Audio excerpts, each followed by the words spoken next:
Hi everyone. स्वागत है आप लोग का रासायनिक अभिक्रिया के सेकंड लेक्चर में। तो स्टार्ट करते हैं यहाँ से रासायनिक अभिक्रिया से।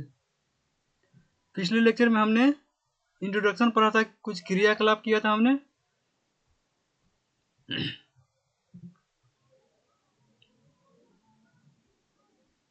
पांच क्रियाकलाप हमने देखा था और कैसे पता चलता है कि हमें रासायनिक अभिक्रिया हुई है कि नहीं है, उसके बारे में समझा था पिछले लेक्चर में। और दैनिक जीवन में कौन कौन सी अभिक्रियाएं होती है उसके बारे में भी हमने देखा था। तो स्टार्ट करते हैं सेकंड लेक्चर।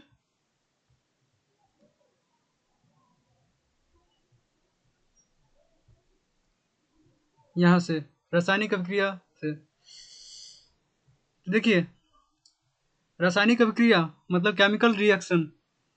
जब कोई पदार्थ अकेले अथवा किसी दूसरे पदार्थ के साथ क्रिया करके एक या एक से अधिक भिन्न गुण धर्म वाले नए पदार्थ का निर्माण करते हैं, तब उसे रासायनिक अभिक्रिया कहते हैं। करने का मतलब क्या है? जब कोई पदार्थ अकेले या तो अकेले हो या किसी दूसरे पदार्थ के साथ क्रिया करके एक या एक से अधिक भिन्न गुण धर्म वाले नए पदार्थ का निर्माण करते हैं।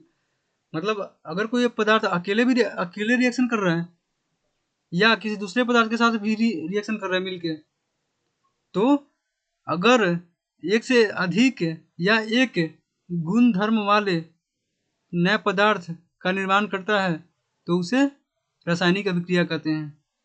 और पिछले लेक्चर में हमने पढ़ा भी था कि जब भी रासायनिक अभिक्रिया होता है तो जो पुराने पदार्थ होते हैं ना और जो नए पदार्थ होते हैं, उन दोनों के बीच में जो गुण धर्म होते हैं अलग अलग होते हैं। उन दोनों का जो गुण धर्म होता है अलग अलग होता है ना। जैसे मैंने पिछले लेक्चर में बताया था, एक एग्जांपल देके कि पहले मैग्नीशियम धातु था। मैग्नीशियम को जब मैं ऑक्सीजन से रिएक्शन करा हूँ तो मैग्नीशियम ऑक्साइड बन रहा है। मैग्नीशियम पहले धातु के रूप में था, अब क्या हो गया? मैग्नीशियम ऑक्साइड बन गया। यह एक धातु नहीं है, तो इसका गुण धर्म चेंज हो गया, इसका जो प्रकृति है चेंज हो गया, इसका स्वरूप भी चेंज हो जाएगा। तो इसी को हम क्या कहते हैं? रासायनिक अभिक्रिया कहते हैं। तो यही डिफिनेशन में कर रहा है कि जब कोई पदार्थ अकेले भी रिएक्शन करता है और किसी दूसरे पदार्थ के साथ या दूसरे पदार्थ के साथ रिएक्शन करता है, तो एक या एक से अधिक भिन्न गुण धर्म वाले नए पदार्थ का निर्माण करते हैं। मतलब नए नए गुण धर्म वाले पदार्थ का निर्माण करेगा। जब भी रिएक्शन होता है तो अपने से अलग गुण धर्म वाले पदार्थ का निर्माण करता है, अपने से अलग गुण धर्म वाले पदार्थ का निर्माण होता है, तो उसी को हम रासायनिक अभिक्रिया कहते हैं। अगर सेम पदार्थ का निर्माण करेगा, सेम गुण धर्म वाले पदार्थ का निर्माण करेगा, तो उसको रासायनिक अभिक्रिया नहीं कहते हैं। अलग अलग गुण धर्म वाले नए पदार्थ का निर्माण होना चाहिए। ठीक है, आगे देखिए रासायनिक समीकरण। रासायनिक इस चैप्टर में क्या है? रासायनिक अभिक्रिया एवं रासायनिक समीकरण के बारे में पढ़ना है। तो रासायनिक अभिक्रिया के बारे में देख लिया हमने, रासायनिक समीकरण के बारे में देखिए। देखिए, रासायनिक अभिक्रिया में जो पदार्थ भाग लेते हैं उसे अभिकारक कहते हैं, और जो पदार्थ बनते हैं अभिक्रिया के फलस्वरूप, जो नए पदार्थ बनते हैं उसे हम उत्पाद कहते हैं। देखिए,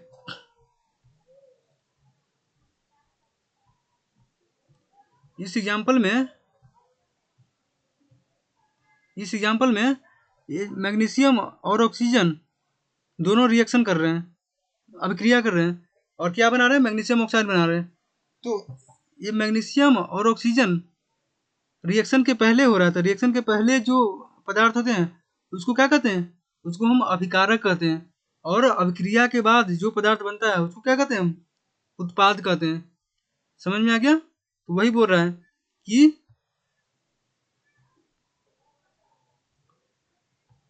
रासायनिक अभिक्रिया में जो पदार्थ भाग लेते हैं, कौन कौन से पदार्थ भाग ले रहा था? मैग्नीशियम और ऑक्सीजन।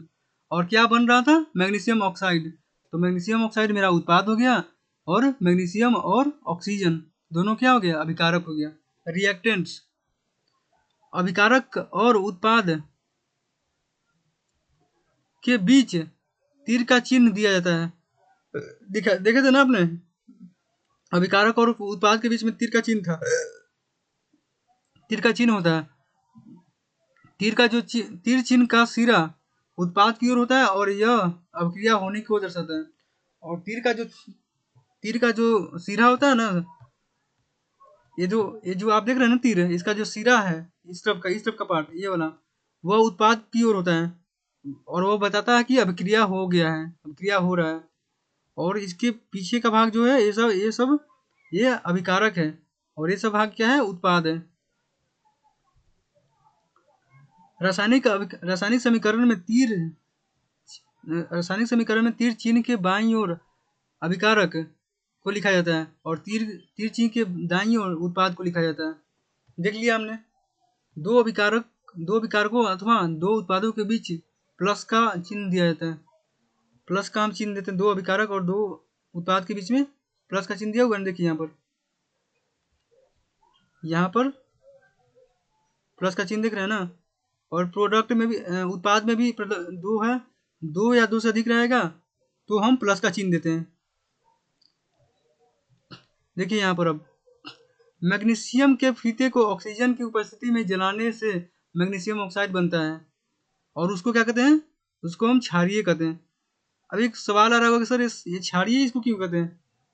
तो क्षारीय, अम्लीय, इस सब के बारे में हम अगले चैप्टर है ना, अम्ल, क्षार एवं लवण, उसमें अच्छे से समझाएंगे। लेकिन इसमें थोड़ा सा बताते हैं क्षारीय क्यों कहते हैं। क्योंकि मैग्नीशियम हमारा क्या है, मैग्नीशियम हमारा धातु है। मैग्नीशियम हमारा धातु है और जब भी धातु किसी ऑक्सीजन से रिएक्शन करता है तो वह क्या बनाता है, वह धातु ऑक्साइड होता है। तो धातु ऑक्साइड हमेशा क्या होता है, धातु ऑक्साइड हमेशा क्षारीय होता है। अब ये क्षारीय क्यों होता है, वह हम पढ़ेंगे अम्ल, क्षार एवं लवण चैप्टर में। अभी के लिए बस यही याद रखिए कि जब भी धातु के साथ ऑक्सीजन रिएक्शन करता है तो वो बनाता है धातु ऑक्साइड, और धातु ऑक्साइड हमेशा क्या होता है, क्षारीय होता है। धातु ऑक्साइड हमेशा क्षारीय होता है। और अधातु के साथ करेगा तो अधातु ऑक्साइड क्या होता है, अधातु ऑक्साइड हमेशा अम्लीय होता है। देखिए आगे, किसी रासायनिक अभिक्रिया को वाक्य के रूप में लिखने पर बहुत लंबा होता है, इसलिए इसे संक्षिप्त के रूप में लिखा जाता है। इसलिए इस संक्षिप्त रूप को क्या कहते हैं, शब्द समीकरण कहते हैं। अब देखिए, जब भी हम अभिक्रिया समीकरण लिखते हैं तो उसको जब भी रासायनिक अभिक्रिया को वाक्य के रूप में लिखते हैं, हम वाक्य के रूप में, जैसे देखिए यहाँ पर ये वाक्य के रूप में है, magnesium plus oxygen magnesium oxide बना रहा है, तो इसको हम वाक्य के रूप में लिख रहे हैं तो यह लंबा हो जाता है थोड़ा सा। यह क्या होता है, लंबा हो जाता है वाक्य के रूप में लिखने पर। इसलिए इसे संक्षिप्त रूप में हम लिखते हैं। संक्षिप्त रूप में लिखने पर इसको क्या कहते हैं, शब्द समीकरण कहते हैं। समझ में आ गया? संक्षिप्त रूप को हम क्या कहते हैं, शब्द समीकरण कहते हैं। देखिए एग्जाम्पल, जैसे मैग्नीशियम प्लस ऑक्सीजन क्या बना रहा है हमारा, मैग्नीशियम ऑक्साइड। समीकरण में मैग्नीशियम एवं ऑक्सीजन अभिकारक है, ये दोनों क्या है हमारा, मैग्नीशियम और ऑक्सीजन हमारा क्या है, हमारा अभिकारक है। और मैग्नीशियम ऑक्साइड मेरा क्या है, मैग्नीशियम ऑक्साइड मेरा उत्पाद है। और जिंक और सल्फ्यूरिक अम्ल हमारा क्या है, जिंक और सल्फ्यूरिक अम्ल हमारा अभिकारक है। और जिंक सल्फेट और हाइड्रोजन उत्पाद है। क्यों? क्योंकि यह रिएक्शन करने के बाद बन रहा है। यह जो है हमारा रिएक्शन करने के बाद बन रहा है। और इस तरफ का जो भाग है,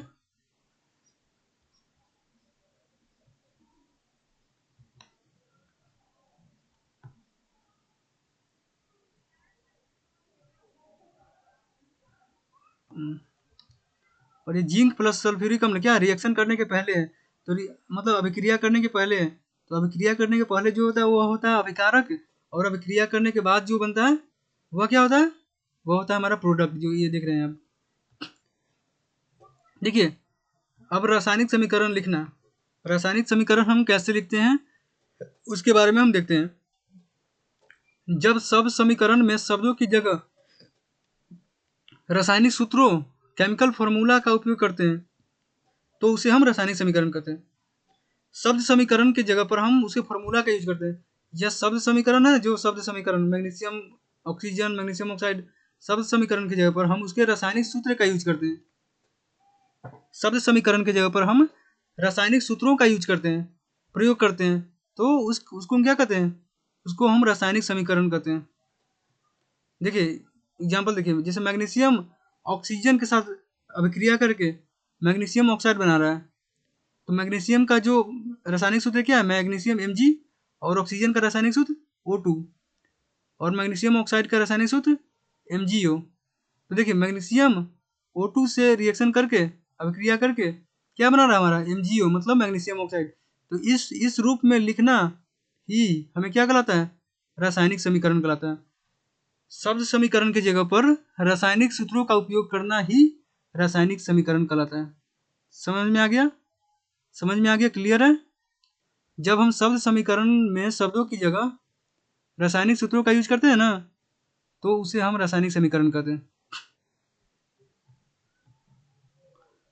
देखिए परिभाषा एक और है, जब किसी रासायनिक अभिक्रिया में अभिकारक एवं उत्पाद की जगह उनके रासायनिक सूत्रों का उपयोग करते हैं, मतलब यह जो है ना, यह उसका एडवांस वर्जन डिफिनेशन कर सकते हैं इसको, इसका इसका इसका एडवांस वर्जन डिफिनेशन हम कर सकते हैं कि रासायनिक अभिक्रिया में हम अभिकारक और उत्पाद की जगह पर, अभिकारक एवं उत्पाद की जगह पर हम उसके रासायनिक सूत्रों का उपयोग करते हैं, तो उसे हम रासायनिक समीकरण कहते हैं। समझ में आ गया ना। देखिए यह जो फिगर आपको दिख रहा है, दिखाई दे रहा है ना, इसमें देखिए मैग्नीशियम और ऑक्सीजन अभिक्रिया करके मैग्नीशियम ऑक्साइड बन रहा है, मैग्नीशियम और ऑक्सीजन मिलके मैग्नीशियम ऑक्साइड बन रहा है। इसमें मैग्नीशियम और ऑक्सीजन का परमाणु संख्या कितना दिया हुआ है, मैग्नीशियम की परमाणु संख्या मेरा 1 है और ऑक्सीजन की परमाणु संख्या हमारा 2 है, 2 है ना। क्यों, देखिए यहाँ पर O2 है, एक अणु में हमारा 2 परमाणु है ऑक्सीजन का, एक यहाँ पर एक अणु है, एक अणु में हमारा ऑक्सीजन का 2 परमाणु दिया हुआ है, O2 मतलब 2, मैग्नीशियम में एक ही है। देखिए अब देखिए उत्पाद में मैग्नीशियम एक है और ऑक्सीजन भी एक है, मैग्नीशियम हमारा एक है और ऑक्सीजन भी हमारा एक है ना। मैग्नीशियम और ऑक्सीजन दोनों के दोनों एक ही है। तो अब देखिए इसमें ऑक्सीजन मेरा 2 है, इसमें मेरा ऑक्सीजन 1 है, तो यह हमारा क्या, इसमें असंतुलित हो गया ना, अलग अलग है ना, सेम नहीं है, असंतुलित है। तो देखिए अब दूसरा एग्जांपल देखिए, दूसरा फिगर, जिंक और H2SO4 जब रिएक्शन करता है तो जिंक सल्फेट और हाइड्रोजन बनता है। अब इसमें देखिए जिंक का परमाणु संख्या कितना है, परमाणु कितना है, एक है, परमाणु एक है। हाइड्रोजन का परमाणु कितना है इसमें, हाइड्रोजन का परमाणु, अभिकारक की तरफ हम देख रहे हैं अभी, उत्पाद की तरफ नहीं। अभिकारक हमारा क्या है, ये हमारा अभिकारक है, ये दोनों हमारा क्या अभिकारक है, और यह दोनों हमारा क्या है, यह दोनों हमारा प्रोडक्ट है, यह दोनों हमारा प्रोडक्ट है, मतलब उत्पाद है। तो अभिकारक की तरफ हम देखते हैं जिंक की परमाणु संख्या कितनी, परमाणु की संख्या कितनी है, हाइड्रोजन की परमाणु की संख्या कितनी है, सल्फर की परमाणु की संख्या कितनी है, और ऑक्सीजन की परमाणु की संख्या कितनी है। तो हाइड्रोजन की परमाणु संख्या कितनी है, 2, कैसे, क्योंकि यहाँ पर H2 दिया हुआ है। और सल्फर की परमाणुओं की संख्या कितनी है, 1, क्योंकि यहाँ पर एक ही है। और ऑक्सीजन यहाँ पर 4 है, तो 4। अब उत्पाद में देखिए कितना परमाणु संख्या है, उत्पाद में जिंक की परमाणु संख्या 1 है, सल्फर की 1 है, ऑक्सीजन की 4 है, और हाइड्रोजन की 2 है, हाइड्रोजन की 2 है, H2 है ना, तो H2 2। अब देखिए दोनों तरफ मिलान करते हैं, देखते हैं कि बराबर है कि नहीं। इस देखिए अभिकारक की तरफ हमारा जिंक जो है 1 है, और उत्पाद की तरफ भी हमारा जिंक की परमाणुओं की संख्या कितनी है, एक ही है। हाइड्रोजन की परमाणुओं की संख्या अभिकारक की तरफ 2 है, इसके तरफ भी 2 है, सल्फर इधर भी 1 है, इधर भी 1 है, ऑक्सीजन इधर भी 4 है, इधर भी 4 है। तो यह जो अभिक्रिया है ना संतुलित है, और यह जो अभिक्रिया है असंतुलित है। असंतुलित क्यों, क्योंकि इसके तरफ जो ऑक्सीजन है 2 है, और इसके तरफ ऑक्सीजन मेरा कितना है, 1 है। मैग्नीशियम तो दोनों सेम ही है, इसके तरफ भी 1 है, इसके तरफ भी 1 है, लेकिन ऑक्सीजन जो है हमारा इधर 2 है, ऑक्सीजन की परमाणुओं की संख्या इधर 2 है, और इधर ऑक्सीजन की परमाणुओं की संख्या कितना है, 1 है। तो यह क्या हो गया, यह असंतुलित हो गया, असंतुलित समीकरण, असंतुलित रिएक्शन अभिक्रिया समीकरण, सही समझ में आ गया। और यह संतुलित है, संतुलित समीकरण है। तो देखिए इसके बारे में हम नीचे पर इसका डिफिनेशन देते हैं। असंतुलित और संतुलित समीकरण, अनबैलेंस्ड एवं बैलेंस्ड इक्वेशन, अनबैलेंस्ड एवं बैलेंस्ड इक्वेशन। असंतुलित रासायनिक समीकरण किसे कहते हैं? यदि तीर के निशान के दोनों ओर तत्वों के परमाणुओं की संख्या समान नहीं है तो वह असंतुलित समीकरण होता है, या उसे हम कंकाली रासायनिक समीकरण कहते हैं। अभी बताया ना, तीर के पहले परमाणुओं की संख्या, तत्वों की परमाणुओं की संख्या, और तीर के बाद तत्वों की परमाणुओं की संख्या। इधर मैग्नीशियम परमाणु की संख्या कितना 1 है, इधर मैग्नीशियम की परमाणु की संख्या 1 है, इधर ऑक्सीजन की परमाणुओं की संख्या कितना 2 है, इधर ऑक्सीजन की परमाणुओं की संख्या 1 है, इधर इधर 2 है, इधर 1 है, तो अलग अलग हो गया ना, सेम नहीं है। तो उसे हम क्या कहते हैं? उसे हम असंतुलित रासायनिक समीकरण कहते हैं। असंतुलित रासायनिक समीकरण। अगर तीर के निशान के दोनों ओर बाईं ओर और दाईं ओर तत्वों के परमाणुओं की संख्या समान नहीं है तो वह असंतुलित समीकरण, या उसे हम कंकाली रासायनिक समीकरण कहते हैं। Skeletal chemical equation. और संतुलित क्या कहते हैं? अगर तीर के दाईं ओर और बाईं ओर तत्वों की परमाणुओं की संख्या बराबर हो तो उसे हम संतुलित समीकरण कहते हैं। देखिए डिफिनेशन क्या करें, यदि प्रत्येक तत्व के परमाणुओं की संख्या अभिकारकों एवं उत्पाद में समान है तो वह संतुलित समीकरण कहलाता है। अभिकारकों और उत्पादों में, अभिकारकों मतलब तीर के पीछे और उत्पाद मतलब तीर के दाईं ओर, तो दोनों में तत्वों की परमाणुओं की संख्या अगर बराबर है, तत्वों की परमाणुओं की संख्या अगर बराबर है तो वह संतुलित समीकरण कहलाता है। और संतुलित समीकरणों में अभिकारकों एवं उत्पादों का द्रव्यमान एवं मतलब मास समान होता है। संतुलित समीकरणों में एक चीज याद रखना, संतुलित जो समीकरण होता है ना उसमें अभिकारकों एवं उत्पादों का जो द्रव्यमान होता है वह समान होता है। जैसे देखिए ये जो पहला जो एग्जाम्पल था,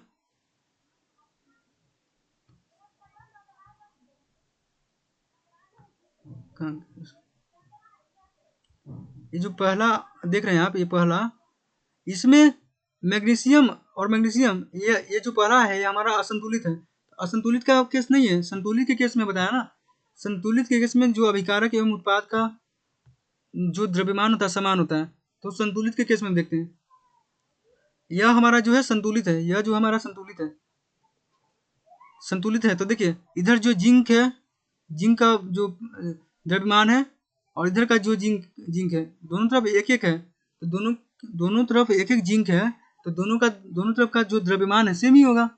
इधर भी हाइड्रोजन 2 है, इधर भी हाइड्रोजन 2 है, तो दोनों का द्रव्यमान सेम होगा, दोनों तरफ, अभिकारक की तरफ और उत्पाद की तरफ, दोनों तरफ जो द्रव्यमान है हाइड्रोजन का वह सेम होगा, समान होगा।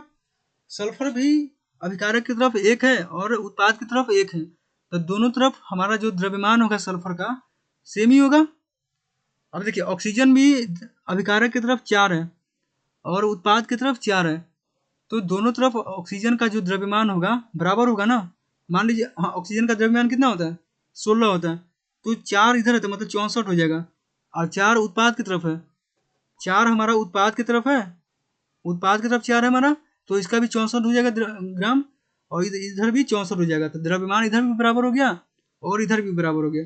तो कहने का मतलब यही है ना कि संतुलित रासायनिक समीकरण में अभिकारकों एवं उत्पादों का द्रव्यमान समान होता है। समान होता क्यों है, समझ में आ गया ना? असंतुलित में क्यों नहीं होता है? असंतुलित में क्यों नहीं होता है इसलिए देखिए, क्योंकि इधर ऑक्सीजन 2 है, यह जो इक्वेशन है, समीकरण है, यह मेरा असंतुलित का एग्जाम्पल है ना। तो इधर ऑक्सीजन मेरा 2 है और इधर मेरा ऑक्सीजन 1 है, तो इसका द्रव्यमान कितना हो जाएगा? ऑक्सीजन का एक परमाणु का द्रव्यमान होता है 16, तो 2 का कितना हो जाएगा? 32। तो इधर और इधर 1 है, तो इधर कितना होगा? 16, तो इधर 16 ही हुआ, इधर कितना हो गया? 32 हो गया। तो इसका द्रव्यमान ज़्यादा हो गया, इसका द्रव्यमान कम हो गया, तो यह अभिकारक एवं उत्पाद दोनों में द्रव्यमान डिफरेंस हो गया ना, अलग अलग हो गया ना। तो असंतुलित में अभिकारकों एवं उत्पादों का द्रव्यमान समान नहीं होता है, और संतुलित में अभिकारकों एवं उत्पादों का द्रव्यमान समान होता है। यहाँ तक क्लियर है? यहाँ तक क्लियर है? आगे देखिए, अब संतुलित रासायनिक समीकरण को देखते हैं। असंतुलित को कंकाली कहते हैं। यहाँ देखिए, असंतुलित को कंकालिक रासायनिक समीकरण कहते हैं। ऑब्जेक्टिव में पूछता है कौन से रासायनिक समीकरण है जिसे कंकालिक रासायनिक समीकरण कहते हैं। ठीक है, आगे देखिए, संतुलित रासायनिक समीकरण। देखिए, संतुलित रासायनिक समीकरण जो है ना, द्रव्यमान के संरक्षण के बारे में बताता है। अभी हमने देखा ना, संतुलित रासायनिक समीकरण में जो अभिकारक है एवं उत्पाद है, दोनों दोनों की तरफ जो परमाणु भार है किसी तत्व का, वो समान है। समान है ना, द्रव्यमान जो है समान है दोनों तरफ, उत्पाद की तरफ और अभिकारक की तरफ। तो यह हमें क्या बताता है? यह हमें द्रव्यमान के संरक्षण के बारे में बताता है। द्रव्यमान के संरक्षण का नियम देता है। और वह नियम क्या है? किसी भी रासायनिक अभिक्रिया में द्रव्यमान का न तो निर्माण होता है और न ही विनाश होता है। अर्थात किसी भी रासायनिक समीकरण में अभिकारक का कुल द्रव्यमान और उत्पाद का कुल द्रव्यमान बराबर होता है। और वह रासायनिक समीकरण कौन सा होता है? वह रासायनिक समीकरण होता है हमारा संतुलित रासायनिक समीकरण, जिसमें अभिकारक का कुल द्रव्यमान और उत्पाद का कुल द्रव्यमान बराबर होता है। समझ में आ गया? यही है द्रव्यमान के संरक्षण का नियम। कह रहा कि किसी भी रासायनिक समीकरण में द्रव्यमान का न तो निर्माण होता है और न ही विनाश होता है। अर्थात किसी भी रासायनिक समीकरण में अभिकारक का कुल द्रव्यमान उत्पाद का कुल द्रव्यमान के बराबर होता है। क्लियर है? क्लियर है यहाँ तक? द्रव्यमान का संरक्षण का नियम क्या कहते हैं? देखिए, अब हमें संतुलित करना क्यों आवश्यक है? हम असंतुलित भी तो छोड़ सकते हैं उसको। क्यों इतना मेहनत करना, संतुलित करके सारे चीज को करना, सारे रिएक्शन को संतुलित करके ही करना, क्यों करना? हम असंतुलित को ही तो छोड़ सकते हैं ना। अब देखिए, संतुलित करना क्यों आवश्यक है, एक क्वेश्चन में पूछता है। 2 नंबर के ऑब्जेक्टिव, 2 नंबर के जो क्वेश्चन होता है ना, उसमें पूछता है कि संतुलित करना क्यों आवश्यक होता है हमें रासायनिक समीकरण का। तो देखिए, कंकाली समीकरण को संतुलित करना आवश्यक है ताकि द्रव्यमान के संरक्षण का पालन किया जा सके। द्रव्यमान के संरक्षण का पालन करने के लिए ही हम संतुलित करना जरूरी होता है। समझ में आ गया ना? आगे देखिए, समीकरण को संतुलित करने की विधियां। अब समीकरण को संतुलित करने की विधियां कौन कौन सी है उसके बारे में देखते हैं। पहला विधि कौन सा है हमारा? अनुमान विधि। दूसरा कौन सा है? बीजगणितीय विधि। पहला हमारा हो गया अनुमान और दूसरा हो गया हमारा बीजगणितीय। अनुमान को हम इंग्लिश में क्या कहते हैं? Hit and trial. और बीजगणितीय को हम अलजेब्रिक मेथड कहते हैं। अनुमान विधि देखते हैं हम सबसे पहले। 2 विधि समझ में आ गया कौन कौन से है? एक हिट एंड ट्रायल है और एक अलजेब्रिक मेथड है। हिट एंड ट्रायल अब देखते हैं मेथड कौन सा होता है, क्या कहते हैं उसको। हिट एंड ट्रायल मेथड में हम तीर तुक्का विधि, इसे तीर तुक्का विधि भी हम कहते हैं। इसमें तुक्का लगाना होता है। तुक्का लगा दिए कि यहाँ पर इतना होना चाहिए, यहाँ पर इतना होना चाहिए, और उसके बाद हम देखते हैं कि यह संतुलित हुआ कि नहीं हुआ। जब तक संतुलित ना हो तब तक हम तुक्का लगा लगा के देखते रहते हैं। समझ में आ गया? इसी को हम अनुमान विधि कहते हैं। देखिए, इसका नियम क्या क्या है। सबसे पहले हम अभिक्रिया के कथन से शब्द समीकरण लिखते हैं। अब अभिक्रिया के जो कथन होता है, जैसे मैंने बोल दिया कि मैग्नीशियम ऑक्सीजन के साथ रिएक्शन करके मैग्नीशियम ऑक्साइड बनाता है, तो यह क्या हो गया? यह कथन हो गया। मैग्नीशियम ऑक्सीजन के साथ रिएक्शन अभिक्रिया करके मैग्नीशियम ऑक्साइड बना रहा है, तो यह क्या हो गया? हमारा कथन हो गया। अब इस कथन को ही हम शब्द समीकरण के रूप में लिखेंगे। शब्द समीकरण कैसे लिखते हैं हम? अभिकारक को एक तरफ लिखते हैं, दोनों अगर एक से अधिक अभिकारक रहेगा तो उसको प्लस में करके लिखेंगे। फिर उसके बाद उत्पाद को लिखते हैं। उत्पाद को किसके तरफ लिखते हैं? उत्पाद को हम तीर के दाईं ओर लिखते हैं और अभिकारक को तीर के बाईं ओर लिखते हैं शब्द समीकरण में। ठीक है, समझ में आ गया यहाँ तक? आगे देखिए, शब्द समीकरण में अभिकारकों एवं उत्पादों के बदले रासायनिक सूत्र लिखकर कंकाली समीकरण बनाते हैं। शब्द समीकरण में हम अभिकारकों एवं उत्पादों के बदले हम क्या लिखते हैं? उसके रासायनिक सूत्र। मतलब अगर मैग्नीशियम है तो मैग्नीशियम का Mg लिखेंगे, और ऑक्सीजन है तो ऑक्सीजन का O2 लिखेंगे। मैग्नीशियम के Mg और ऑक्सीजन का O2 लिखेंगे, और मैग्नीशियम ऑक्साइड बनता है तो मैग्नीशियम ऑक्साइड को MgO लिखते हैं। ठीक है, उसके रासायनिक सूत्र को लिखते हैं। और कंकाली समीकरण बनाते हैं। मतलब अभी तक यहाँ तक तो हमारा संतुलित नहीं है, अभी अभी हमारा क्या कंकाली समीकरण है। अब यहाँ से स्टार्ट करते हैं। देखिए, कंकाली समीकरण में प्रत्येक रासायनिक सूत्र के चारों ओर एक बॉक्स बनाते हैं। पहले हमारा क्या था, पहला हमारा था क्या कि जो कथन है ना हमारा, जो रासायनिक समीकरण का, रासायनिक अभिक्रिया का, उसको शब्द समीकरण में लिख लेते हैं पहले। फिर उस शब्द समीकरण में हम जो अभिकारक है या उत्पाद है उसको हम रासायनिक सूत्र में लिखते हैं, दूसरा। और तीसरा, कंकाली समीकरण में हम प्रत्येक रासायनिक सूत्र है ना जो, उसको हम बॉक्स में बना देते हैं, बॉक्स में रख देते हैं। संतुलित करते समय बॉक्स के अंदर कुछ भी परिवर्तन नहीं करते हैं। तीसरा क्या नियम है, कंकाली समीकरण में जो रासायनिक सूत्र होते हैं उसको हम एक बॉक्स में भर देते हैं, और संतुलित करते समय उस बॉक्स के अंदर कुछ भी हम परिवर्तन नहीं करते हैं। बॉक्स के अंदर हम कुछ भी परिवर्तन नहीं करेंगे, जो भी परिवर्तन करेंगे हम उसको बाहर करेंगे, ना कि अंदर करेंगे। और चौथा देखिए, कंकाली समीकरण में उपस्थित विभिन्न तत्वों के परमाणुओं की सूची बनाते हैं। अब जो कंकाली समीकरण है ना उसमें जो तत्वों की परमाणुओं की संख्या जो है ना उसकी सूची बनाते हैं। इन सबको आगे हम अच्छे से समझेंगे। देखिए, पहले नियम अच्छे से पढ़ लीजिए, उसके बाद हम आगे एग्जाम्पल देके सब अच्छे से समझेंगे। देखिए, अधिक परमाणु वाले तत्व को सबसे पहले संतुलित करते हैं। जो अधिक परमाणु वाले तत्व होते हैं उसको हम सबसे पहले संतुलित करते हैं, और परमाणुओं को संतुलित करने के लिए किसी उपयुक्त पूर्णांक इंटीजर कोफिशिएंट से गुना करते हैं। क्योंकि 1/2 किसी परमाणु की संख्या 1/2 तो नहीं होता है ना, किसी परमाणु की संख्या 1/2 3/4 ऐसा तो नहीं होता, या तो एक इंटीजर होता है, 1 2 3 4 ऐसे होता है ना। तो उसको हम पूर्णांक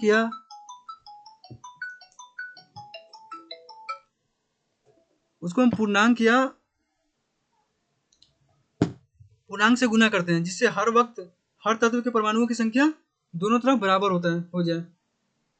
ठीक है, थोड़ा सा वेट कीजिए, तो कॉल आ रहा है।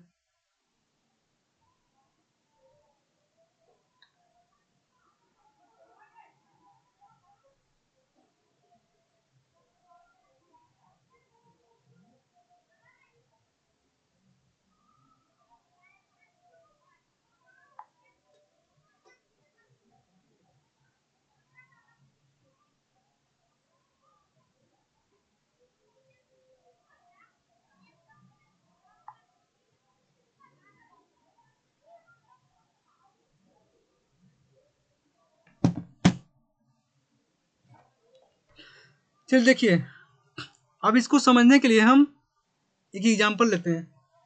ये 5 रूल समझ में आ गया ना अनुमान विधि में। अभी ये 5 जो नियम है इसको हम इम्प्लीमेंट करेंगे किस पे, एग्जाम्पल में। एक एग्जाम्पल में इम्प्लीमेंट करके देखते हैं। देखिए, पहला एग्जाम्पल क्या है, आयरन और भाप की अभिक्रिया। जिसमें देखिए, आयरन भाप के साथ अभिक्रिया कर आयरन ऑक्साइड एवं हाइड्रोजन गैस बनाती है। क्या बनाती है, आयरन ऑक्साइड एवं हाइड्रोजन गैस। जब आयरन भाप मतलब क्या, वाटर होता है, मतलब पानी।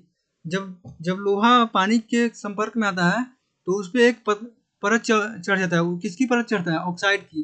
वह कौन सा ऑक्साइड होता है, आयरन ऑक्साइड होता है। वह क्या बनता है हमारा, आयरन ऑक्साइड। जब आयरन को हम भाप से अभिक्रिया करते हैं तो आयरन ऑक्साइड और एक हाइड्रोजन गैस निकलता है। अब यह हम कथन मैंने दे दिया। पहला रूल क्या कहता है, कथन जो है ना उसको हम शब्द समीकरण में लिखते हैं। तो शब्द समीकरण इसका क्या होगा, शब्द समीकरण हमारा हो गया आयरन प्लस भाप, और इधर तीर हमारा हो गया, तीर के दाईं ओर हमारा होता है उत्पाद होता है। तो आयरन और भाप अभिक्रिया करके हमारा क्या बना रहा है, आयरन ऑक्साइड और हाइड्रोजन बना रहा है। हमारा आयरन ऑक्साइड और हाइड्रोजन बना रहा है, दिखाई दे रहा है ना आपको, आयरन ऑक्साइड और हाइड्रोजन बना रहा है। देखिए, पहला हो गया। अब दूसरा क्या कहते हैं, उसको हम कंकाली समीकरण में लिखते हैं। कंकाली समीकरण में क्या करते हैं, जो भी यह है ना, यह जो नाम दिया हुआ आयरन और भाप, उसको हम रासायनिक सूत्र में बदलते हैं। तो आयरन का रासायनिक सूत्र क्या होता है, आयरन का रासायनिक सूत्र हमारा लोहा होता है, एफी। रासायनिक सूत्र हमारा एफी होता है। और भाप का जो रासायनिक सूत्र होता है क्या होता है, H2O। और आयरन ऑक्साइड का रासायनिक सूत्र क्या होता है, Fe3O4 होता है। और हाइड्रोजन का H2 होता है। तो यह हो गया हमारा कंकाली समीकरण बन गया। किस रूप में, किस रूप में बन गया हमारा? रासायनिक रासायनिक सूत्र के रूप में। और यह हमारा क्या था? यह हमारा था शब्द समीकरण के रूप में। तो अब देखिए, अब इसके बाद क्या करते थे हम? इसके बाद हम ये जो सब है ना, Fe हो गया, H2O हो गया, Fe3O4 हो गया और हाइड्रोजन हो गया, इन सबको हम क्या करते हैं? इन सबको हम एक बॉक्स में बना के रख देते हैं। और ये जो बॉक्स बना दिए ना, इन बॉक्स के अंदर हम कुछ भी चेंज नहीं करेंगे। जैसे इसमें बताया था ना कि जब हम उसको रासायनिक सूत्र में लिख देते हैं तो उसको एक बॉक्स के अंदर हम भर देते हैं और बॉक्स में हम कोई भी परिवर्तन नहीं करते हैं। बॉक्स में हम कोई भी परिवर्तन नहीं करेंगे। आगे देखिए, अब क्या करते हैं हम कि जो तत्व है ना, उसकी परमाणुओं की संख्या हम की सूची बना लेते हैं। तत्वों की परमाणु की संख्या की सूची कैसे बनाते हैं? देखिए, इसमें आयरन जो है, आयरन की परमाणु की संख्या कितनी है? 1 है अभिकारक की तरफ। और हाइड्रोजन की परमाणु संख्या कितनी है? 2 है। और ऑक्सीजन की परमाणु संख्या कितनी है? परमाणुओं की संख्या 1 है। और उत्पाद की तरफ देखिए, उत्पाद मतलब इस तरफ मेरा आयरन की परमाणु की संख्या कितनी है? 3। ऑक्सीजन की परमाणु की संख्या कितनी है? 4। और हाइड्रोजन की परमाणु संख्या 2। अब देखिए, इधर मेरा जो लोहा की परमाणु की संख्या 1 है और इधर मेरा लोहा की परमाणु की संख्या कितना? 3 है। तो असंतुलित हो गया। इधर 2 है, इधर 2 है, मतलब दोनों दोनों बराबर है। और इधर 1 है ऑक्सीजन का और इधर 4 है, मतलब अलग डिफरेंस है। तो हमें चेंज किसको करना है? इसको बराबर करना है। Fe को 3 करना है और ऑक्सीजन को बराबर करना है। समझ में आ गया? लोहा और ऑक्सीजन को बराबर करना है क्योंकि हाइड्रोजन हमारा बराबर है। तो यहाँ तक क्लियर है? यहाँ तक क्लियर है? सूची बना लिया। सूची बनाने के बाद अब क्या करेंगे? जो तत्व की परमाणु संख्या ज्यादा है ना, परमाणुओं की संख्या ज्यादा है ना, उसको पहले हम संतुलित करते हैं ना। यहाँ पर ये जो अधिक परमाणु वाले तत्व को सबसे पहले संतुलित करते हैं। 5वां जो रूल क्या कर रहा है? अधिक परमाणु वाले जो तत्व हैं उसको हम सबसे पहले संतुलित करेंगे और परमाणुओं को संतुलित करने के लिए किसी पूर्णांक से गुना करते हैं जिससे हर तत्व के परमाणुओं की संख्या दोनों ओर बराबर हो जाए। समझ में आ गया? आगे देखिए, यहाँ पर इम्प्लीमेंट करते हैं।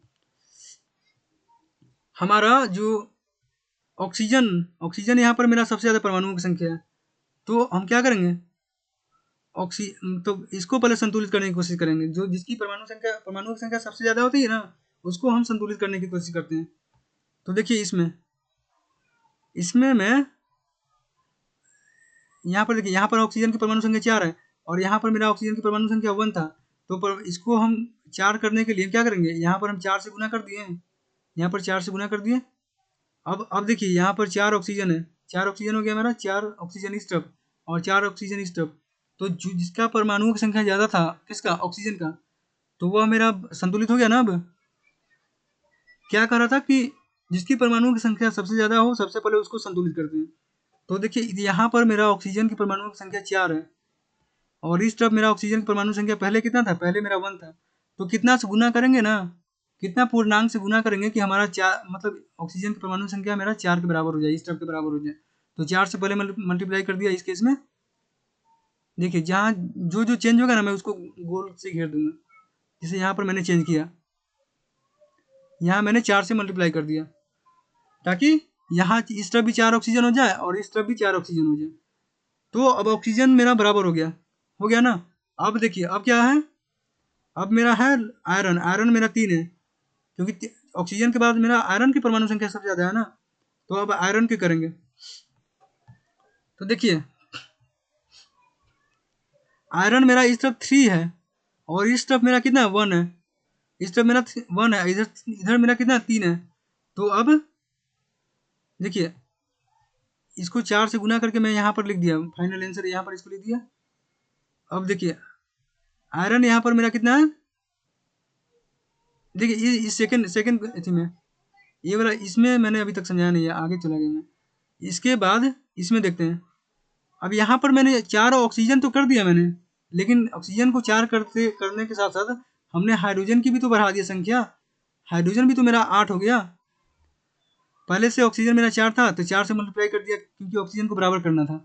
लेकिन अब हाइड्रोजन मेरा यहाँ 2 है, अब इस 4 से मल्टीप्लाई किया तो हाइड्रोजन मेरा 8 हो गया, हाइड्रोजन 8 हो गया। तो इधर तो मेरा हाइड्रोजन कितना है, 2 ही है। तो अब क्या करेंगे, हाइड्रोजन को संतुलित करने के लिए 4 से मल्टीप्लाई कर दिया, यहाँ पर 4 से मल्टीप्लाई कर दिया, सही है, 4 से मल्टीप्लाई कर दिया। अब हाइड्रोजन भी संतुलित हो गया और ऑक्सीजन भी संतुलित हो गया। अब मेरा बच गया क्या, अब मेरा बच गया लोहा। लोहा कितना है मेरा, लोहा मेरा यहाँ इधर 3 है और इधर मेरा 1 है। तो कितना से गुना करेंगे कि हमारा लोहा भी बराबर हो जाए। तो देखिए तीसरा केस में हम इस तरफ हम 3 से गुना कर दिए, इस तरफ हम 3 से गुना कर दिए। तो लोहा भी अब 3 हो गया और इधर भी लोहा कितना 3 है। यहाँ पर देखिए, यहाँ पर लोहा भी 3 है, यहाँ भी लोहा 3 है और यहाँ भी लोहा 3 है, ठीक है। और हाइड्रोजन 4 है, हाइड्रोजन सॉरी 8 है, हाइड्रोजन भी 8 हो गया और ऑक्सीजन 4 है, ऑक्सीजन भी 4 है। यह संतुलित हो गया ना, अब संतुलित हो गया। अब देखिए अब संतुलित हो गया। तो अब इसको फिर से वही उचित रूप से लिख देते हैं। जैसे 3Fe तो 3Fe लिख दिया, 4H2 तो 4H2O, Fe3O4 Fe3O4, 4 हाइड्रोजन तो 4 हाइड्रोजन। यहाँ पर हमारा संतुलित हो गया। ऐसे ही हम एक और एग्जांपल लेते हैं। कौन सा एग्जांपल है, नाइट्रोजन हाइड्रोजन गैस से संयोग कर अमोनिया बनाता है। तो नाइट्रोजन जब हाइड्रोजन से संयोग करता है ना तो अमोनिया बनाता है। यहाँ पर इस एग्जांपल में देख रहे हैं ना, तो इसमें देखिए नाइट्रोजन 2 है, हाइड्रोजन 2 है और इसमें नाइट्रोजन 1 है और हाइड्रोजन मेरा 3 है। तो असंतुलित है, असंतुलित है ना। तो इसको पहले बॉक्स में बना दिए, बॉक्स में इसको कर दिए, पहले बॉक्स में कर दिए, बॉक्स में कर दिए। अब इधर देखिए सूची बना लिए पहले। फिर नाइट्रोजन का सूची बनाया 2 परमाणु संख्या, हाइड्रोजन की परमाणु संख्या 2 और इधर नाइट्रोजन की परमाणु संख्या 1, हाइड्रोजन की परमाणु संख्या 3। अब देखिए सबसे ज़्यादा परमाणु संख्या कितना है, यहाँ 3 है। तो इसको पहले सबसे पहले करेंगे, जिसका परमाणु संख्या ज़्यादा होता है ना उसको पहले संतुलित करते हैं। तो हाइड्रोजन में परमाणु संख्या उत्पाद में 3 है, तो 3 से इधर मल्टीप्लाई कर दिया। तो अब इधर देखिए, इधर तो मेरा 6 हाइड्रोजन हो गया और इधर भी मेरा 6 हाइड्रोजन हो गया। इधर मेरा 2 नाइट्रोजन है, इधर मेरा 2 नाइट्रोजन है। देखिए 3 से गुना कर देते तो मेरा जो हाइड्रोजन है 6 हो गया और हाइड्रोजन मेरा 6 हो गया। लेकिन इस तरफ जो मेरा था हाइड्रोजन 3 ही था, 3 था ना। तो अब इसको भी 6 करने के लिए हम क्या किए, यहाँ पर 2 से फिर से मल्टीप्लाई कर दिए। हीट एंड ट्रायल मेथड में ही होता है, एक अगर बढ़ेगा तो एक घट जाता है, तो उसको फिर से बढ़ाने के लिए हम दोबारा मल्टीप्लाई करते हैं इसको 3 से।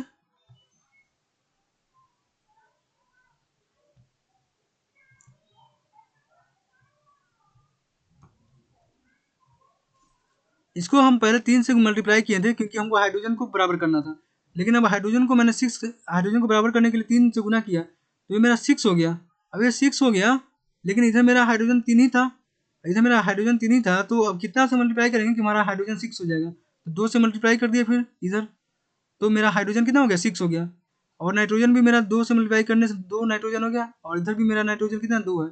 तो अब मेरा क्या हो गया, संतुलित हो गया। तो ऐसे ही हम हीट एंड ट्रायल मेथड करते हैं। हीट एंड ट्रायल मेथड में हम परमाणु की संख्या देखते हैं और उसके हिसाब से मल्टीप्लाई करते हैं। और किसको पहले मल्टीप्लाई करते हैं, उसको पहले मल्टीप्लाई करेंगे जो सबसे ज़्यादा जिसकी परमाणु की संख्या होती है। इससे क्या होता है ना कि हमें बाद में आसानी होने लगता है, ठीक है।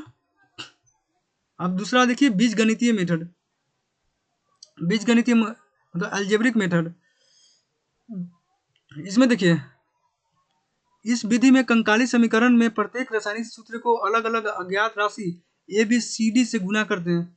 जो भी जो रासायनिक सूत्र है ना उसमें हम ABCD से गुना करके करते हैं और उसके बाद सभी अज्ञात राशियों को अनुपात में ज्ञात करते हैं। अनुपात में अब उन सभी अज्ञात राशियों है ना उस सबको हम अनुपात लिखते हैं, अनुपात में ज्ञात करते हैं और उसके मान को कंकाली समीकरण में रखते हैं, जिससे संतुलित समीकरण प्राप्त होता है। अब इसको इस थ्योरी को हम इम्प्लीमेंट करते हैं किसी एग्जाम्पल पर लेकर। देखिए एक एग्जाम्पल देते हैं। एग्जाम्पल देखिए, मैग्नीशियम ऑक्सीजन की उपस्थिति में जलकर मैग्नीशियम ऑक्साइड बनाता है। ये तो मैंने कितना बार देख लिया, आप लोगों ने देखा है। तो देखिए उसका शब्द समीकरण क्या है, मैग्नीशियम हो गया। शब्द समीकरण में ऑक्सीजन और मैग्नीशियम ऑक्साइड बना रहा है मेरा, मैग्नीशियम ऑक्साइड इस तरफ देखिए। अब इसका कंकाली समीकरण लिखते हैं हम। पहले क्या करते हैं, पहले हम शब्द समीकरण लिखते हैं, फिर उसके बाद कंकाली समीकरण लिखते हैं। हम काली समीकरण में उसको इसके जो है ना रासायनिक सूत्र लिखते हैं। तो रासायनिक सूत्र मैग्नीशियम हो गया और ऑक्सीजन का O2 हो गया और मैग्नीशियम ऑक्साइड का हमारा MgO हो गया। अब देखिए इस तरफ मेरा मैग्नीशियम 1 है, इस तरफ मेरा मैग्नीशियम 1 है, ऑक्सीजन मेरा इस तरफ 2 है, इस तरफ मेरा ऑक्सीजन 1 है। तो ऑक्सीजन खाली मेरे को संतुलित करना है। तो अब देखिए बीजगणितीय मेथड में क्या करते हैं हम कि हम ABCD हम जितने भी जो तत्व है ना उसके आगे हम ABCD से मल्टीप्लाई कर देते हैं। तो मैग्नीशियम को मैंने A से मल्टीप्लाई कर दिया, ऑक्सीजन को B से और मैग्नीशियम ऑक्साइड को C से। यहाँ पर देखिए इसमें इसमें इसमें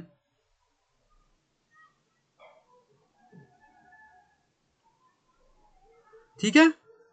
अब आगे देखिए मल्टीप्लाई कर दिया।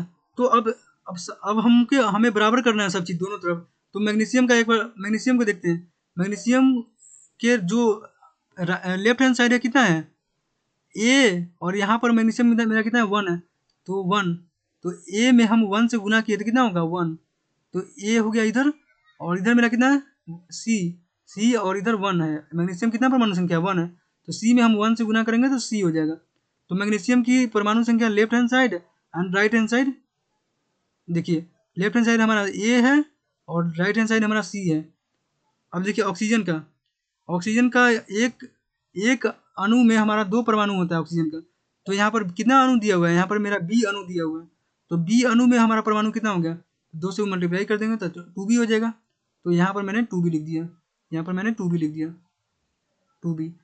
और इस तरफ देखिए, इस तरफ मेरा ऑक्सीजन की कितना है, एक ही परमाणु है और अणु कितना C। तो C में हम 1 से गुना कर दिए तो कितना हो जाएगा, हमारा C हो जाएगा। तो 2B is equal to C और A is equal to C और C is equal to C तो होता ही हमारा, होता है ना। तो 2B is equal to C है ना, तो इसको हम B is equal to C/2 कर सकते हैं। यहाँ पर B is equal to C/2, B is equal to C/2 कर दिया। वही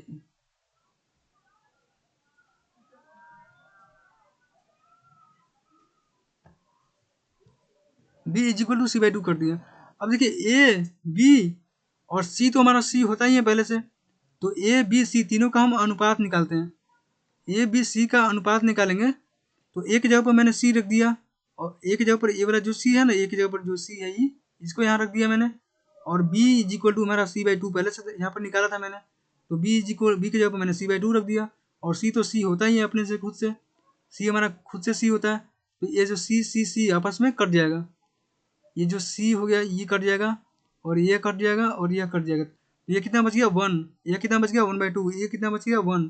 तो 1 1/2 एंड 1। अब क्या करते हैं हम किसी उचित गुणांक, ऐसा उचित गुणांक से मल्टीप्लाई करेंगे ना, मतलब इन तीनों का हम एलसीएम ले लेते हैं। इन तीनों का एलसीएम लेंगे तो कितना हमारा होगा, इन तीनों का एलसीएम हमारा होता है 2 होता है। तो 2 से हम गुना करेंगे ऊपर नीचे, ऊपर नीचे दोनों में ऊपर गुना करेंगे। तो इसमें हम 2 से गुना कर दिए, इसमें हम 2 से गुना कर दिए और इसमें 2 से गुना करेंगे। इसमें हम 2 से गुना करेंगे तो 2 आ गया, इसमें हम 2 से गुना करेंगे तो 2 कट जाएगा तो 1 हो जाएगा और इसमें 2 से गुना करेंगे तो हमारा 2 हो गया। तो 2 1 2।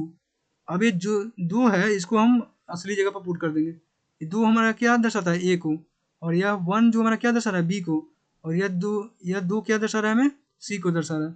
तो A की जगह पर मैंने 2 रख दिया और B की जगह पर मैंने 1 रख दिया और C की जगह पर मैंने 2 रख दिया। तो देखिए यहाँ पर A की जगह पर मैंने 2 रख दिया यहाँ पर और B की जगह पर यहाँ B था मेरा तो 1 यहाँ रख दिया, यहाँ 1 हो गया हमारा। और यहाँ पर मेरा इसमें देख रहे हैं ना, यहाँ पर मेरा C की जगह पर मैंने 2 रख दिया। ठीक है,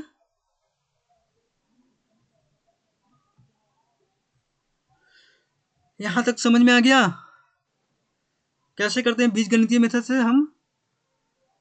ठीक है, इसको अगर समझ में नहीं आया हो तो एक और एग्जांपल देखते हैं। एक और एग्जांपल देखिए, अमोनिया क्लोरीन गैस से अभिक्रिया कर अमोनिया क्लोराइड एवं नाइट्रोजन गैस बनाता है।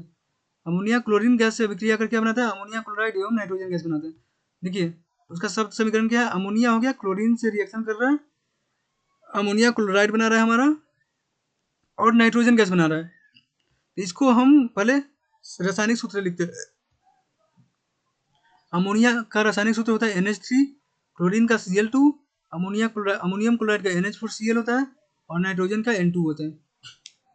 ठीक है, अब देखिए, अब हम क्या इसके बाद क्या करते हैं, सबके जितने भी है ना रासायनिक सूत्र उसके हम आगे ए बी सी डी से मल्टीप्लाई कर देते हैं। तो यहाँ पर ए से मल्टीप्लाई कर दिया, यहाँ बी से, यहाँ सी से, यहाँ डी से। तो ये देखिए यहाँ पर ए से, बी से, सी से, डी से। अब देखिए, अब सबको अलग अलग हम करके लिखेंगे।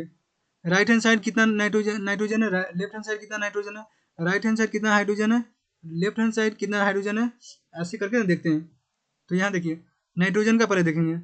नाइट्रोजन का लेफ्ट हैंड साइड मतलब अभिकारक की तरफ नाइट्रोजन कितना है, तो यहाँ पर एक एक परमाणु है नाइट्रोजन का और एक अणु है। एक अणु कौन सा है, ए में हम 1 से मल्टीप्लाई कर दिए तो ए इधर आ गया। और इधर कितना है, सी क्योंकि यहाँ पर 1 है, नाइट्रोजन का एक ही है ना, तो 1 में हम सी से मल्टीप्लाई किए तो सी। और एक और नाइट्रोजन यहाँ पर है, यहाँ पर नाइट्रोजन कितना है, दो में हम डी से गुना किए तो 2D हो गया। तो A is equal to C plus 2D हो गया नाइट्रोजन का, देख लिए। अभिकारक की तरफ हमारा नाइट्रोजन कितना है, A है, और उत्पाद की तरफ हमारा नाइट्रोजन कितना है, C प्लस 2D है।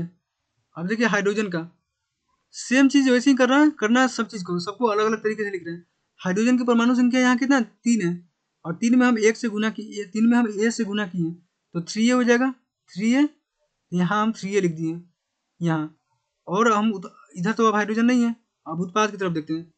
उत्पाद की तरफ हाइड्रोजन कितना है, यहाँ 4 हाइड्रोजन है, 4 में हम C से गुना करेंगे क्योंकि ये टोटल कितना है, ये हमारा C, इसका अणु क्या है, अणु हमारा C है, CnH4Cl है हमारा अणु।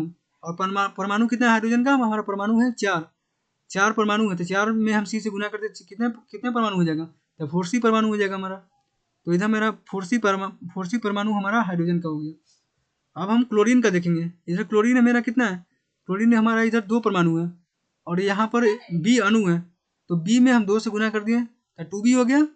और इधर क्लोरीन कितना है मेरा 1 है, और अणु कितना C, तो C में 1 से गुना कर दिए तो कितना हो जाएगा C। अब देखिए यहाँ इसके बाद ही तो हमें कैसे कैलकुलेशन अच्छे से करना होता है।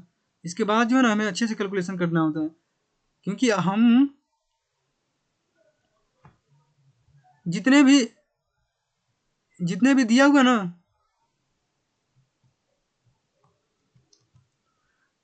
जितने भी जो चर है A B C D, इसको हम कोशिश करते हैं ना कि किसी एक चर में सबको हम सही कर लें, सबको बराबर कर दे एक चर में। अगर हमको A में करना है तो सब C को भी A में, B को भी A में, D को भी A में। अगर B में करना है तो A को भी B में, C को भी B में, और D को भी B में। अगर C में करना है तो A को, B को और D को, तीनों को C में करना होगा। वैसे ही अगर D में करना है तो A और B और C तीनों को D में करेंगे हम। समझ में आ गया। तो देखिए, तो यहाँ पर देखिए, यहाँ पर हमारा क्लियर दिया हुआ सी का 2B दिया हुआ है, तो ये आसान तरीका हो गया, पहले ही हम निकल गया। ऐसे हम चर को देखेंगे ना जो हमारा आसानी से सभी में बराबर हो जाए, तो सी हमारा दिख रहा है, सी पहले से दिया हुआ, सी इक्वल 2B दिया हुआ है, और यहाँ पर सी का ए के साथ रिलेशन है और सी का डी के साथ भी रिलेशन है, तो हम सी में करना आसानी होगा। सी में सभी चरों को सी में करना आसानी होगा। या तो बी में कर सकते हैं, लेकिन थोड़ा दिक्कत होता है, प्रॉब्लम होता है, एक पुट करने में, एक दूसरे के अंदर पुट करने में प्रॉब्लम होता है। तो हम आसान तरीका खोजते हैं, सी वाला आसान तरीका है, क्योंकि सी इज इक्वल टू भी पहले से दिया हुआ है, और और यहाँ देखिए ए इज इक्वल टू हम, तो देखिए यहाँ पर ए इज इक्वल टू हमारा सी प्लस 2D दिया हुआ है, 3A is equal to 4C दिया हुआ है, और 2B इज इक्वल टू सी दिया हुआ है। तो बी को पहले हम सी में बदल दिए ना, बी को सी में बदलेंगे कैसे, इन दो को हम इधर भेज दिए, तो B is equal to C by 2 हमारा एक हो गया, बी का तो सी में बदल गया। अब हमारा बच गया क्या, ए और डी बच गए। तो अब ए को सी में बदलते हैं, कैसे बदलेंगे, अब बी को हम सी बाई 2 कर दिए, और ए हमारा समीकरण 3 से। अब देखिए ए इसमें देखिए बी इजिकल टू हमारा सी बाई 2 हो गया। अब ए इजिकल टू हमारा कितना हो जाएगा, 4C/3 हो जाएगा ना, इसमें हमारा ए इजिकल टू 4C/3 हो जाएगा। तो यहाँ देखिए ए इजिकल टू 4C/3 कर दिया मैंने। अब ए इजिकल टू 4C/3 आ गया मेरा, और बी इजिकल टू C/2 आ गया मेरा।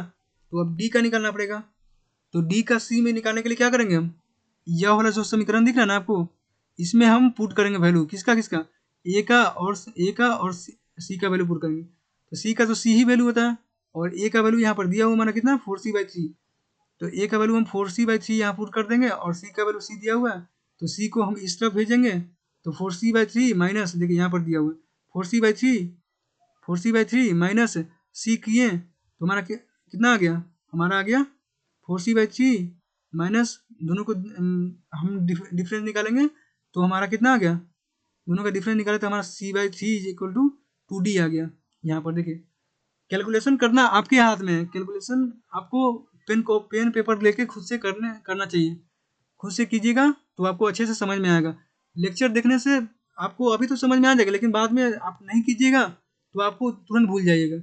इसलिए साथ में पेन पेपर रखिए और इसको खुद से करने की कोशिश कीजिए, क्योंकि यह मैथ का पार्ट है, इसमें कोई फिजिक्स कोई अथी नहीं है, इसमें सिर्फ मैथ लगना है। मैथ अगर दो चर का दो समीकरण पढ़ना, दो दो चर वाला समीकरण आपको आता होगा तो आप आसानी से इसको कर लीजिएगा। तो एक जगह पर मैंने 4c/3 पुट कर दिया और c पहले से यहाँ पर था तो c को इस तरफ भेज के मैंने घटा दिया, तो घटा दिया मैंने यहाँ पर देखिए, यहाँ पर देखिए यहाँ पर मैंने c को घटा दिया, तो घटा दिया तो मैंने यहाँ इतना आ गया, अभी 2d आ गया, तो इसको सोल्यूशन किए तो d इज इक्वल टू हमारा कितना आ गया, c/6 आ गया। अब देखिए अब अनुपात निकालते हैं, यहाँ तक करने के बाद हम क्या करते हैं, अनुपात निकालते थे। अनुपात कैसे कैसे निकालते हैं, a का, b का, c का, d का, और a के वैल्यू के जगह पर हम क्या रखते हैं, हम किस में सबका वैल्यू निकाले हैं, सबका वैल्यू हम c में निकाले हैं, तो a का वैल्यू हम c में लिखेंगे क्या होगा, तो 4c/3 हमारा आया था ना, यहाँ a का वैल्यू कितना आया था, 4c/3 हमारा आया था, यहाँ देखिए, तो 4c/3 मैंने यहाँ लिख दिया यहाँ पर, और b के जगह पर क्या लिखूंगा, b के जगह पर फिर से c/2 लिखूंगा, तो b के जगह पर c/2 लिख दिया मैंने, और c के जगह पर मेरा c पहले से है, और d के जगह पर अभी जो निकाला ना मैंने यहाँ पर, d के जगह पर मैंने c/6 यहाँ रख रहा हूँ, यहाँ 1 मतलब c/6 यहाँ रख दिया मैंने। अब देखिए c इधर भी है, c इधर भी है, c इधर भी है, c इधर भी है, सब कट जाएगा ना आपस में, c कट गया, मान कट गया, तो बच गया क्या मेरा 4/3, 1/2, 1 एंड 1/6। यहाँ तक क्लियर है। अब देखिए इन सबका जो मैं एलसीएम ले लूंगा, जो डिनोमिनेटर है ना उसका मैं एलसीएम ले लेता हूँ। 3, 2 और 6 का एलसीएम मेरा कितना आता है, 3, 2, 6 का एलसीएम मेरा कितना आता है, 12 आएगा ना, 12 आएगा, 12, तो 12 से इन सभी में गुना करेंगे, 4/3 में अगर हम 12 से गुना करेंगे तो कितना होगा, 3 चौके 12, 4 चौके सॉरी 3, 2, 6 का जो एलसीएम आता है कितना आता है, 6 आता है, 6 आता है, क्योंकि 3 से भी 6 कटा है और 2 से भी 6 कटा है, तो 6 ही आएगा, 3, 2, 6 का एलसीएम 6 आएगा, तो 6 से हम मल्टीप्लाई करेंगे, चारों में हम 6 से मल्टीप्लाई करेंगे, तो अगर 4/3 में हम अगर 6 से मल्टीप्लाई करते हैं तो हमारा कितना आएगा, 3 से कट जाएगा तो 6, तो 2 टाइम में कट जाएगा, और 4 गुना 2 करेंगे तो 8 आ जाएगा, तो हमारा 8 आ गया। अब 1/2 में हम 6 से मल्टीप्लाई करेंगे, 1/2 में हम 6 से मल्टीप्लाई करेंगे तो 2 3 3, तो 3 आ जाएगा मेरा, और इसमें 6 से मल्टीप्लाई करेंगे तो 6 आ जाएगा मेरा, 1/6 में हम 6 से मल्टीप्लाई करेंगे तो हमारा 1 आ जाएगा। तो अब देखिए 8, 3, 6, 1 यह हमारा आ गया, अंतिम जो आ गया ना, तो ए की जगह पर हम इसको 8 रख देंगे, बी की जगह पर हम 3 रख देंगे, सी की जगह पर 6 रख देंगे, और डी की जगह पर 1 रख देंगे। तो देखिए इस समीकरण में हम यहाँ पर हमारा ए था तो ए की जगह पर हम 8 रख दिए, बी की जगह पर हम 3 रख दिए, सी की जगह पर हम 6 रख दिए, और डी की जगह पर हम 1 रख दिए। क्लियर है यहाँ तक? 2 एग्जाम्पल काफ़ी होते हैं समझने के लिए। अगर अब तक समझ में नहीं आया हो तो वीडियो को पीछे करके दोबारा देखिए और खुद से करने का प्रयास कीजिए। खुद से करने का प्रयास कीजिएगा तो आपको अच्छे से समझ में आएगा। आगे देखिए, कुछ सब समीकरण का संतुलित रासायनिक समीकरण। देखिए संतुलित रासायनिक समीकरण देखिए, हाइड्रोजन क्लोरीन के साथ रिएक्शन करके क्या बनाता है, हाइड्रोजन क्लोराइड बनाता है। देखिए हाइड्रोजन H2 और क्लोरीन Cl2 क्या बनता है, HCl बनाता है। अब इसमें देखिए हाइड्रोजन 2 है, इसमें क्लोरीन 2 है, तो इसमें भी हाइड्रोजन कितना हो गया 2, और क्लोरीन कितना हो गया 2, क्लोरीन हो गया 2 हमारा। इसमें देखिए barium chloride, aluminium sulphate, barium sulphate और एल्यूमिनियम क्लोराइड। इधर हमारा बेरियम कितना है 3, इधर हमारा बेरियम कितना है 3, इधर हमारा क्लोरीन कितना है 6, इधर हमारा क्लोरीन कितना है, इधर इधर 6। अभिकारक में हमारा जो एल्यूमिनियम कितना है 2, और उत्पाद में हमारा एल्यूमिनियम कितना है 2, सल्फर इधर कितना है हमारा, सल्फर इधर 3 3 है इधर, तो इधर कितना है हमारा 3, मतलब ये सारे के सारे है ना ये जो आप देख रहे हैं ना, ये सारे के सारे क्या संतुलित समीकरण का एग्जाम्पल है। ठीक है, देख लीजिएगा एक अच्छे से इसको। रासायनिक समीकरण द्वारा व्यक्त सूचनाएं। रासायनिक समीकरण द्वारा कौन कौन सी सूचनाएं व्यक्त की जाती है उसको देखते हैं। पहले देखिए, अभिक्रिया में कौन कौन से पदार्थ भाग ले रहे हैं और अभिक्रिया के फलस्वरूप उत्पाद क्या बनते हैं, यह सब सूचनाएं होती हैं। अभिकारक के क्रम से कितने परमाणु अथवा अणु अभिक्रिया कर उत्पाद के कितने परमाणु एवं अणु बनाते हैं। देखिए, अभिकारक के क्रम से कितने परमाणु अथवा अणु अभिक्रिया कर उत्पाद के कितने परमाणु अथवा अणु बनाते हैं। मतलब कहने का मतलब क्या है कि जब अभिक्रिया करने से पहले मतलब अभिक्रिया करने से पहले जो अभिकारक के परमाणु एवं अणु था, अभिक्रिया करने के बाद उसी मतलब उत्पाद में कितने परमाणु एवं अणु बनते हैं उसी तत्व का। जैसे मैग्नीशियम ऑक्सीजन से रिएक्शन करता है तो मैग्नीशियम ऑक्साइड बनता है, तो अभिकारक में मैग्नीशियम की परमाणु संख्या 1 है, तो उत्पाद में परमाणु संख्या कितना बन रहा है उसके बारे में हम सूचना देता है। रासायनिक समीकरण हमें सूचना देता है क्या, अभिकारक में परमाणु एवं अणु कितना है और उत्पाद में परमाणु अणु कितना है किसी तत्व का। और आयतन के विचार से अभिकारक का कितना आयतन संयोग कर उत्पाद का कितना आयतन बनाता है। अभिकारक में कितना आयतन था, उत्पाद में कितना आयतन बनता है, उसके बारे में हमें बताता है रासायनिक समीकरण। भार के विचार से अभिकारकों के कितने कितने भार अभिक्रिया करके उत्पादों के कितने कितने भार बनाते हैं। समझ में, भार के विचार से मतलब अभिकारक में कितने भार अभिक्रिया कर रहे हैं और उत्पाद के कितने कितने भार बनाते हैं उसके बारे में बताता है। अभिक्रिया के फलस्वरूप यदि गैस बनता है तो उसका आयतन एसटीपी पर 22.4 लीटर प्रति मोल होता है। अगर अभिक्रिया के फलस्वरूप कोई गैस बनता है तो उसका आयतन एसटीपी पर स्टैंडर्ड के हिसाब से हम देखते हैं 22.4 लीटर प्रति मोल होता है। इसका 22.4 लीटर प्रति मोल होता है। देखिए इसमें 2H2 प्लस ऑक्सीजन 2H2O बनता है यह इस अभिक्रिया में। हाइड्रोजन एवं ऑक्सीजन के बीच परस्पर अभिक्रिया से जल बनता है। हाइड्रोजन और ऑक्सीजन जब भी अभिक्रिया करता है ना तो जल बनता है। H2 प्लस O2 मिलकर क्या बनाता है, H2O बनाता है। यही इसका देखिए, हाइड्रोजन और ऑक्सीजन मिलके H2O बना रहा है। हाइड्रोजन के 4 परमाणु या 2 अणु, 4 परमाणु कैसे, ये देख रहे हैं ना, हाइड्रोजन 2 4 हो गया और इसका अणु कितना 2 और अणु इसका 2 है और परमाणु 4 या 2 मोल। 2 अणु मतलब 2 मोल, ये 2 अणु आप देख रहे हैं ना, उसको हम 2 मोल भी कर सकते हैं। ऑक्सीजन के 2 परमाणु या 1 अणु, ऑक्सीजन के 2 परमाणु या 1 अणु, इस तरफ जो एक है ना, एक है तो 2 परमाणु या 1 अणु या 1 मोल से अभिक्रिया कर जल के 2 अणु या 2 मोल बनाता है। जल के 2 अणु या 2 मोल बनाता है। इधर देख रहे हैं। आयतन के विचार से दो आयतन हाइड्रोजन एवं 1 आयतन ऑक्सीजन संयोग कर 2 आयतन जल बनाते हैं।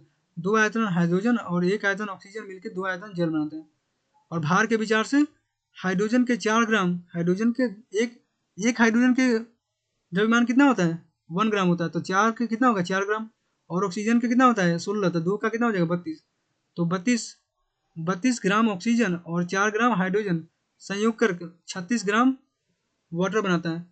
तो देखिए इधर 32 और 4 36, अभिकारक की तरफ 36 ग्राम भार है और उत्पाद की तरफ भी 36 ग्राम भार है, तो यह द्रव्यमान के संरक्षण कर रहा है। द्रव्यमान के संरक्षण क्यों कर रहा है, क्योंकि यह संतुलित समीकरण है। संतुलित समीकरण है तो द्रव्यमान के संरक्षण भी कर रहा है, क्योंकि इधर 36 ग्राम है और उत्पाद की तरफ भी 36 ग्राम है। ठीक है, आगे देखिए, रासायनिक समीकरणों में भौतिक अवस्थाओं के संकेत लिखना है। रासायनिक समीकरण में हम भौतिक अवस्थाओं को संकेत भी कैसे लिखते हैं। देखिए, रासायनिक समीकरण को देखने से यह पता नहीं चलता कि अभिकारकों एवं उत्पादों की भौतिक अवस्थाएं क्या है। जैसे इसमें हम H2 दिया हुआ है, ऑक्सीजन दिया हुआ है, H2O दिया हुआ है, इसमें हमें पता नहीं है कि इसकी कौन सी अवस्था है, हाइड्रोजन की कौन सी अवस्था है, या तो गैस है या तो कोई और है। ऑक्सीजन या तो गैस में है या किसी और चीज़ में है, H2O जल में है या ठोस में है, मतलब होता है ना, इसकी अवस्था हमें पता नहीं चलता है। ऐसे भौतिक अवस्था क्या है उसके बारे में हमें पता नहीं चलता है। अभिक्रिया में भाग लेने वाले द्रव पदार्थ का जलीय घोल पदार्थ की सांद्रता क्या है। जो अभिक्रिया में भाग लेने वाले जो पदार्थ होते हैं उसका सांद्रता क्या है। सांद्रता मतलब वो कितनी मात्रा में उसको उपलब्ध है। अगर मान लीजिए कोई वीक है, कोई कोई ज़्यादा वीक है, कोई ज़्यादा स्ट्रांग है, तो उसको कैसे पता चलेगा?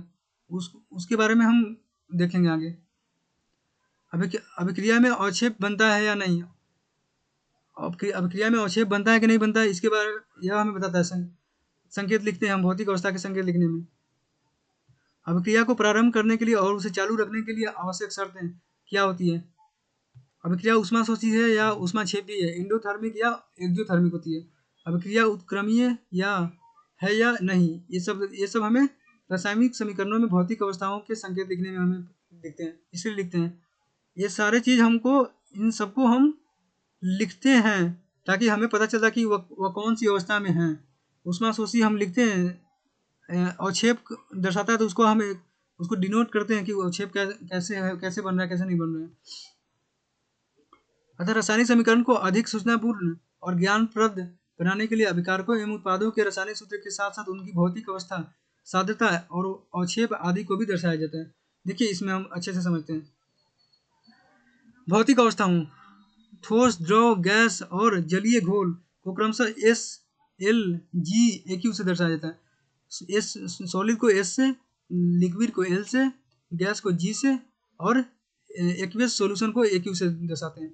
जैसे इसमें देखिए एग्जांपल में आयरन जो है वाटर से रिएक्शन करके आयरन ऑक्साइड और हाइड्रोजन और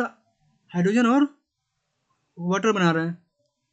तो इसमें देखिए, इसमें जो लोहा ना किस फॉर्म में है, किस अवस्था में है, सॉलिड के रूप में है।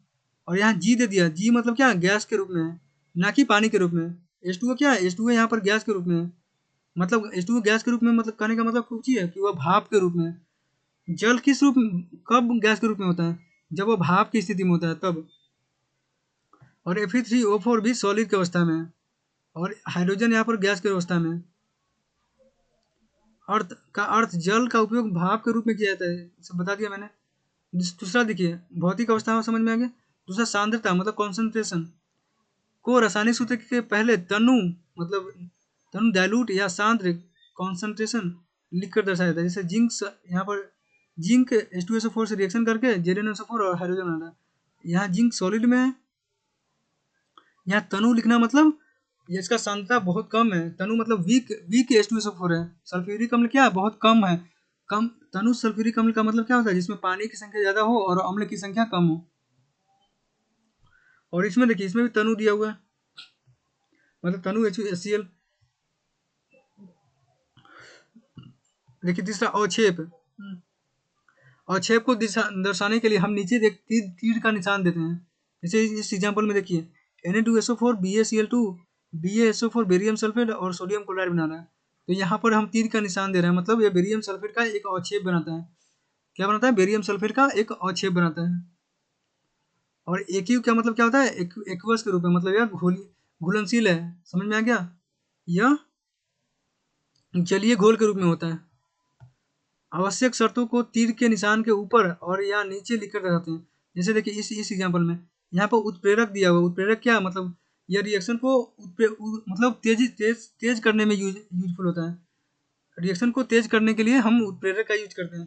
जैसे कार्बन मोनोऑक्साइड हाइड्रोजन के साथ रिएक्शन करके क्या बनाता है, CH3OH बनाता है। समझ में आ गया। CH3OH को क्या कहते हैं, मेथनॉल है। OH है, ओल कहते हैं इसको, मेथनॉल। तो यह इसको हम कार्बन कार्बन चैप्टर में अच्छे से समझेंगे। मेथनॉल, एथेनॉल, ब्यूटेन, ये सब क्या होता है, इस सब के बारे में। अभी बस इसको मैं बता दे रहा हूँ कि इसको हम मेथनॉल कहते हैं, क्योंकि एक कार्बन है, एक कार्बन आता है तो मेथ, दो कार्बन आता है तो एथ होता है। ऐसे ऐसे हम आगे बढ़ते हैं। अब देखिए इसमें कार्बन डाइऑक्साइड H2O के साथ रिएक्शन करके ग्लूकोज और ऑक्सीजन बनाता है।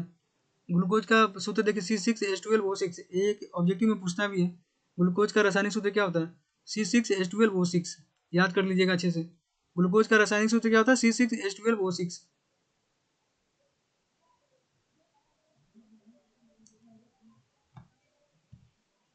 और देखिए यह जो दिया हुआ ना, तीर के ऊपर और नीचे हम देते हैं। जैसे सूर्य का प्रकाश, यह जो रिएक्शन है ना, सूर्य के प्रकाश के बिना नहीं हो सकता है। यह जो रिएक्शन है सूर्य के प्रकाश की उपस्थिति में ही होता है। और सूर्य के प्रकाश और क्लोरोफिल के उपस्थिति में होता है। सूर्य का प्रकाश हमें कहाँ से मिलता है, सूर्य से। और क्लोरोफिल कहाँ से मिलता है हमें, पेड़ पौधों से मिलता है। कैल्शियम कार्बोनेट ऊष्मा की उपस्थिति में कैल्शियम ऑक्साइड और कार्बन डाइऑक्साइड बनाता है। यह भी समझ में आ गया। आगे देखिए ऊष्मा क्षेपी मतलब ऊष्मा क्षेपी एक्जोथर्मिक को समीकरण के अंत में मतलब ऊष्मा अथवा ऊर्जा के रूप में दर्शाते हैं, और ऊष्मा शोषी को माइनस, इसमें प्लस। देखिए ऊष्मा क्षेपी में क्या हो रहा है, कार्बन ऑक्सीजन से रिएक्शन करके कार्बन डाइऑक्साइड बना रहा है, और ऊष्मा क्या हो रहा है, प्लस ऊष्मा मतलब क्या, जब ऊष्मा क्षेपी है, और माइनस ऊष्मा मतलब ऊष्मा शोषी है। ऊष्मा क्षेपी मतलब उसमें ऊष्मा निकल रहा है, और ऊष्मा शोषी मतलब ऊष्मा वह ऑब्जर्व कर रहा है, ऊष्मा जो ले रहा है वो। और ऊष्मा ऊष्मा क्षेपी मतलब ऊष्मा वह निकाल रहा है। जब कार्बन ऑक्सीजन के साथ रिएक्शन करता है ना तो कार्बन डाइऑक्साइड बनता है, तो इस केस में क्या बनता है, इस केस में ऊष्मा हमें निकलता है। और नाइट्रोजन ऑक्सीजन के साथ रिएक्शन करता है ना तो नाइट्रोजन मोनोऑक्साइड बनाता है, नाइट्रोजन मोनोऑक्साइड बनाता है।